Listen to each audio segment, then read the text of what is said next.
Now next is how we can say that democracy is the most powerful weapon in sorting out the inequalities between rich and poor. In actual life, democracy do not appear to be very successful in reducing economic disparities, or you can say economic inequalities like rich and poor are there. And democracy is not a weapon that they can take them on an equal platform, means rich and poor may be equal. So this is very much a difficult task in democracy.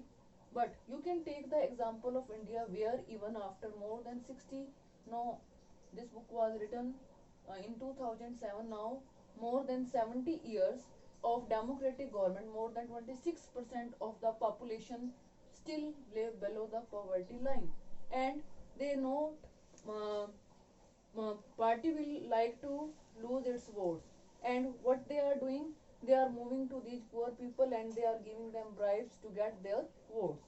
Yet democratically elected governments do not appear to be as keen to address the question of poverty as one would expect them to.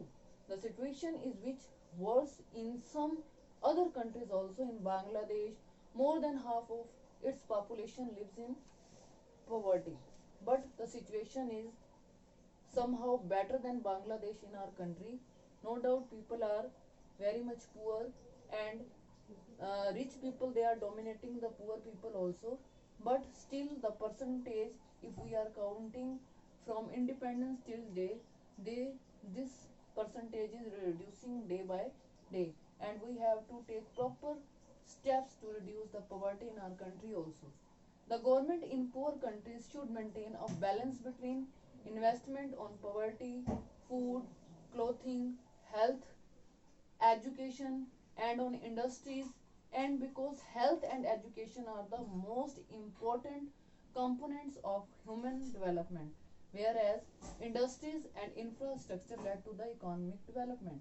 So there is a requirement of health also, and there is a requirement of economic development also.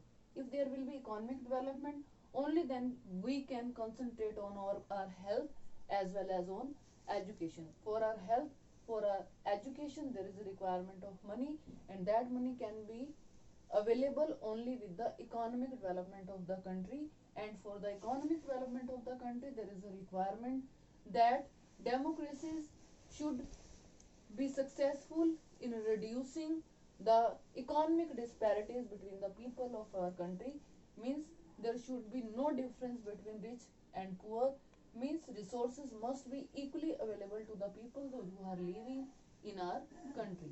So the government in poor countries should maintain a balance between investment on poverty, food, clothing, health, education. India is a developing country, no doubt,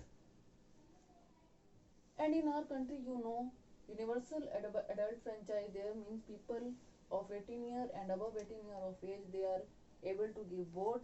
And the principle of one vote does not mean that there is the absence of any domination and conflict in democracy. Means there are so many conflicts in democracy.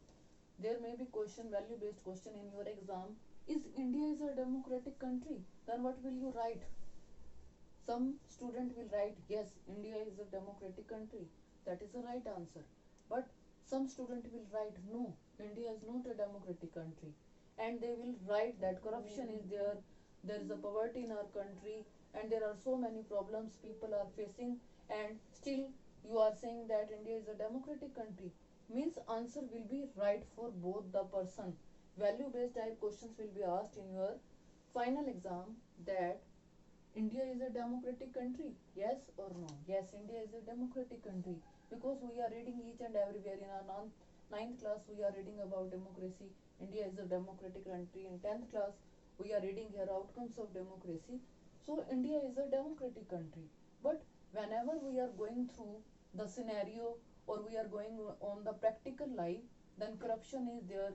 Political parties are corrupt. People, they are not getting justice on time, and there are unfair laws in our country, like peaceful protest you can see on the Delhi borders. So all these are the problems which the people are facing, and It means democracy is not moving on smoothly. There are many drawbacks in this. There are conflicts also, and these democratic parties dominating on our country. Is it clear to all of you?